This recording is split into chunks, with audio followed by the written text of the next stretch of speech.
تنحى يا حزن واهجر فؤادا توكل.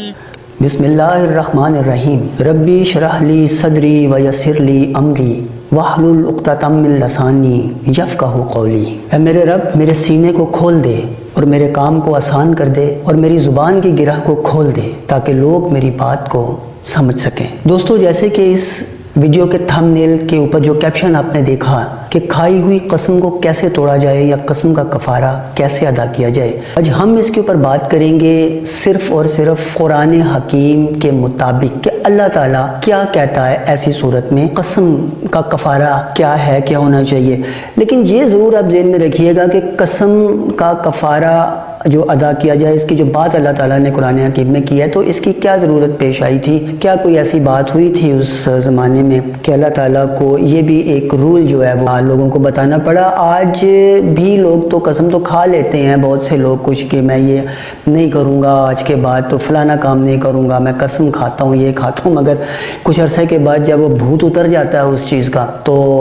اس کو وہ کام کرنا پڑ جاتا ہے، تو پھر اس کو مسئلہ پڑ جاتا ہے کہ میں اب کیا کروں. تو یہ تو اس حوالے سے تو یہ اپلائی ہو جاتا ہے آج کے دور میں. لیکن اگر ہم اس دور میں چلیں جب قرآن حکیم کا نزول ہو رہا تھا، تو اس وقت ہمیں تھوڑا سا اس پر بھی نظر ڈالنی چاہیے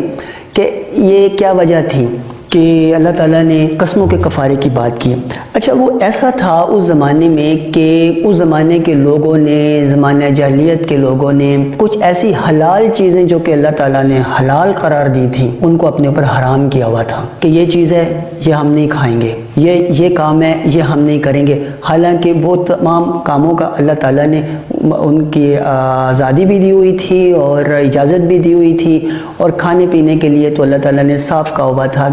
کہ طیب اور جتنی حلال چیزیں ہیں، پاک چیزیں ہیں، آپ ان کو کھاؤ پیو اور حد سے تجاوز نہ کرو. مگر یہ لوگ حد سے تجاوز کرتے تھے اور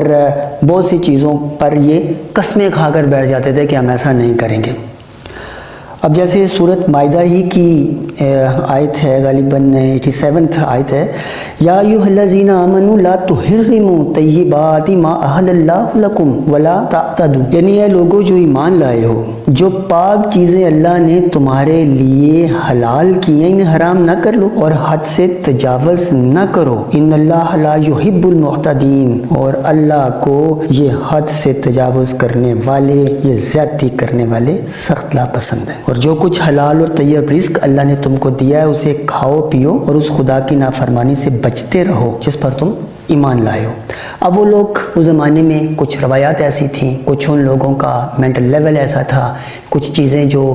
پہلے وقتوں سے چلتی آ رہی تھیں ان روایات کو وہ زندہ رکھتے تھے اور وہ قسمیں کھا بیٹھتے تھے کہ ہم یہ نہیں کھائیں گے، وہ نہیں کھائیں گے. اس پر پھر وہ اللہ تعالیٰ نے کہا تھا کہ تم لوگ جو بے ارادہ قسمیں کھا لیتے ہو ان پر اللہ گرفت نہیں کرتا. لا یؤاخذکم اللہ باللغو فی ایمانکم. لیکن جو قسمیں تم جان بوجھ کر کھاتے ہو یعنی کہ ارادتاً کھاتے ہو، ان پر وہ ضرور تم سے مواخذہ کرے گا. اب ان قسموں کو توڑنا بھی ہے، وہ توڑنا بھی تھا، لیکن اب حلال چیز کی قسم ان لوگوں نے کھا لی، اب اس کو توڑنا ہے، لیکن قسم تو اللہ کی کھا بیٹھے ہوئے تھے. تو اللہ تعالیٰ نے کہا تھا کہ اگر تم نے بے ارادہ اور محمل طریقے سے وہ قسمیں کھائی ہیں تو اس پر تو مواخذہ نہیں ہے، لیکن اگر تم نے ارادتاً واقعتاً اللہ کو حاضر ناظر جان کر یہ قسم کھائی ہے تو پھر تم اس قسم سے نکلنے کا جو طریقہ ہے وہ یہ ہے کہ 10 مسکینوں کو کھانا کھلاؤ، اور کھانا اوسط درجے کا کھانا کھلاؤ، ایسا کھانا جو تم اپنے بال بچوں کو کھلاتے ہو. یہ نہیں کہ خود تو آپ اعلیٰ درجے کا کھانا کھاتے ہو اور ان کو ادنا یا ادنا سے بھی نیچے جا کر آپ ان کو کھانا کھلانے کے لیے دے رہے ہو. تو دس از ناٹ دا جسٹیفیکیشن کہ آپ مٹن اور بریانی کھا رہے ہیں اور ان کو دالیں کھلا رہے. اس طرح آپ نے نہیں کرنا. آپ جو کھاتے ہو، اپنے اہل و عیال کو جو کھلاتے ہو وہی کھانا ان کو کھلاؤ گے، یہ ذہن میں رکھنا ہے. اور اگر کھانا نہیں کھلا سکتے تو پھر یوں کرو کہ انہیں کپڑے لے دو۔ ہاں اب مسئلہ یہ ہے کہ اگر کسی کو ایسی فائنینشیل پرابلم ہے کہ نہ تو وہ 10 مسکینوں کو کھانا کھلا سکتا ہے، ہوتے ہیں بعض لوگ ایسے کہ جن کا خود بھی روزانہ 2 وقت کا کھانا مشکل ہوتا ہے، تو وہ 10 لوگوں کو کھانا وہ کس طرح کھلائیں گے، تو یہ چیز مشکل ان کو پیش آتی ہے۔ تو چونکہ وہ علیم و حکیم ہے، ہر چیز کو جاننے اور سمجھنے والا ہے، اس چیز کو بھی مد نظر رکھ کر پھر اللہ تعالیٰ نے مزید ایک تھرڈ آپشن بھی دے دی ہے۔ سیکنڈ آپشن میں ہے لباس ہے، تھرڈ آپشن میں پھر یہ ہے کہ ہاں ایک غلام آزاد کر دو، لیکن اب غلام آزاد کرنے میں بھی چونکہ پیسہ خرچ ہوتا تھا، تو جو لوگ کھانا نہیں کھلا سکتے، کپڑے نہیں دلا سکتے، غلام بہت مہنگے مہنگے بھی ہوتے تھے، ان کو آزاد کرنا بھی مشکل تھا۔ تو سوری یہ تھرڈ آپشن تھی۔ اب فورتھ آپشن میں ہم جاتے ہیں، تو فورتھ آپشن پہ پھر یہ ہے کہ اگر آپ کی یہ تینوں کی تینوں آپشنز جو ہیں یہ پوری نہیں ہو سک رہی ہیں، تو فورتھ آپشن میں پھر یوں ہے کہ 3 دن کے روزے رکھ لیں آپ، تو اس سے تمہارا جو کفارہ ہے یہ قسم کو توڑنے کا یا اس قسم سے نکلنے کا وہ ادا ہو جائے گا۔ اگر ہم اس چیز کو آج کے اس کرنٹ ماحول میں اپلائی کریں تو جو تھرڈ آپشن جہاں پہ غلام آزاد کرنے کی ہے تو وہ تو آٹومیٹیکلی ریموو ہو گئی ہے، کیونکہ غلام یا لونڈی وغیرہ کا تو اب کلچر ختم ہو گیا، لہٰذا 3 آپشنز ہمارے لیے باقی بچتی ہیں آج کے دور میں بھی، کہ یا تو 10 مساکین کو کھانا کھلائیں اس لیول کا جس لیول کا خود کھاتے ہیں، نہیں تو کپڑے لے دیں، وہ بھی ظاہری بات ہے اچھے کپڑے لے کر دیں جیسا کہ آپ خود پہنتے ہیں، اور اگر یہ دونوں کام بھی آپ نہیں کر سکتے تو پھر ایسا ہے کہ 3 دن کے روزے رکھ لیں۔ یہ تمہاری قسموں کا کفارہ ہے جب کہ تم قسم کھا کر توڑ دو، اور اپنی قسموں کی حفاظت کیا کرو، اس طرح اللہ اپنے احکام تمہارے لیے واضح کرتا ہے، شاید کہ تم شکر ادا کرو۔ قسموں کی حفاظت کی بھی جو اللہ تعالیٰ نے بات کی ہے، اس کو بھی تھوڑا سا اگر سمجھ لیا جائے تو بڑی اچھی بات ہوگی۔ قسم کی حفاظت میں سب سے پہلے تو یہ ہے کہ قسم کو صحیح مصرف میں استعمال کیا جائے، بیکار فضول لف قسم کی باتیں، یوز لیس ٹاکنگ جو سی ہے اس سے بچا جائے، معیشت کے کاموں میں استعمال نہ کیا جائے۔ معیشت کے کام سے مراد ہے کہ ایسے کام جو کہ ڈس اوبیڈینس کی طرف چلے جاتے ہیں، نافرمانی کی طرف چلے جاتے ہیں، کہ ایک چیز آپ کو اللہ تعالیٰ نے حلال کر کے دی ہے اور آپ کہہ رہے ہیں کہ نہیں میرے اوپر یہ حرام ہے، تو نہ کرو ایسے۔ قسم کوئی ایسی بیکار یوزلیس چیز نہیں ہے کہ آپ اس کو ہر جگہ پر اٹھا کر پھینک رہے ہوں، نہ کریں۔ قسم کی بھی عزت کریں، اس کی بھی آپ حفاظت کریں۔ ایک تو یہ ہے۔ اب قسموں کی حفاظت کرنے کی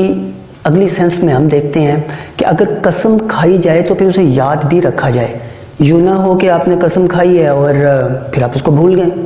غفلت برت لی آپ نے، تو اس کو ایزی نہیں لینا چاہیے، کیونکہ قسم ایک ایسی چیز ہے کہ اس کی باز پرس ہوگی اور لازمی ہوگی، تبھی تو اللہ تعالیٰ نے طریقہ کار بتا دیا کہ قسم سے نکل جاؤ تو بہتر ہے، کفارہ ادا کر دو تو بہتر ہے، یہ نہ ہو کہ قسم کھا کر تو بھول جاؤ، تو بھول چوک بھی معاف نہیں ہوگی۔ اس لیے ایڈوانس کہہ دیا گیا ہے کہ اپنی قسموں کی حفاظت کرو۔ اور سب سے اہم کہ جب کسی حقیقی معاملے میں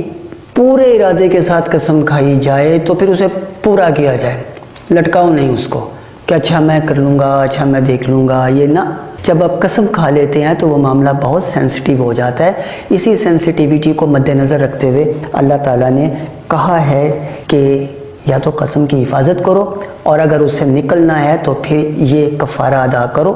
تو قسم سے نکل جاؤ۔ بہت سے لوگ ہیں، تب بھی تھے، آج کی دنیا میں بھی ہیں اور آئندہ بھی آتے رہیں گے، جو کہ بلا سوچے سمجھے قسم کھا لیتے ہیں، بعضوں کا جذبات سے مغلوب ہو کر قسم کھا لیتے ہیں۔ ایک خاتون کا واقعہ مجھے یاد آیا کہ ایک وہ معاملہ پیش کر رہی تھی کسی عالم سے کہ جی قسم کھا لی تھی کسی زمانے میں کہ جس شخص کے ساتھ میری شادی نہیں ہوئی تو میں نے اب کسی اور شخص کے ساتھ شادی نہیں کرنی، میں نے قسم کھا لی ہے۔ لیکن پھر وقت آیا جب بھوت اتر گیا، جب معاملات ٹھنڈے ہو گئے، جذبات سونے لگے، تو احساس ہوا کہ تو غلط قسم کھائی تھی، اب کیا کریں؟ تو ایسے لوگ جو اس قسم کے کوئی کام کر بیٹھتے ہیں، اس کے علاوہ کھانے پینے کی کئی چیزیں ہوتی ہیں، ان پر بھی وہ قسمیں کھا لیتے ہیں کہ ہم یہ نہیں کھائیں گے، یہ نہیں کریں گے، تو ان کے لیے پھر اللہ تعالیٰ نے جو آسائش پیدا کی ہے، جو ان کو بڑی کشائش دی ہے اس میں اللہ تعالیٰ نے، تو کفارہ بتا دیا گیا ہے کہ آپ لوگ اس طرح کریں تو آپ اپنی قسموں سے نکل سکتے ہیں۔ تو دوستو ویڈیو کو میں ختم کرتا ہوں اس حدیث کے ساتھ کہ نبی پاک صلی اللہ علیہ وسلم نے فرمایا کہ تم میں سے بہتر وہ ہے جس نے قرآن کو سیکھا اور سکھایا۔ تو اپنی ویڈیو تک کے لیے اجازت دیجیے، اللہ حافظ۔ فإني علمت بأنك نجوى ولبس خبيث مضل قبيح